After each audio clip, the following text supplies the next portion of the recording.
Hi, my name is Justin Kistler. I'm a hand and wrist surgeon here at Rothman Orthopaedics. I became an orthopedic surgeon because of a love of anatomy, understanding anatomy, and trying to rebuild and put things back together and allow people to get back to the activities they're not able to do, whether it be from an injury or some other problem that they're dealing with in relation to their upper extremity. I didn't decide to become a doctor until I was in college, when I spent some time volunteering at a local hospital where I went to undergrad, and that's kind of got me interested in the field. Been interested in sports injuries and upper extremity injuries for a long time. My patients are what drives me to come to work each day. They keep me on my toes, they keep things interesting. I see a wide variety of what comes in on a day-to-day basis. First and foremost, I think patients want to know that they're heard. They want to be listened to. They want to know that you're giving them the appropriate time and understanding of their condition, their concerns. My OR days are my favorite days. Doing surgery is why we became surgeons. I love what I do. Every time I'm in the OR, it's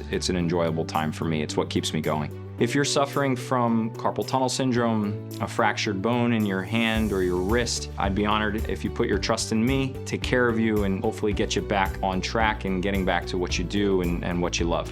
To book an appointment with me, Dr. Justin Kistler, please visit rothmanortho.com.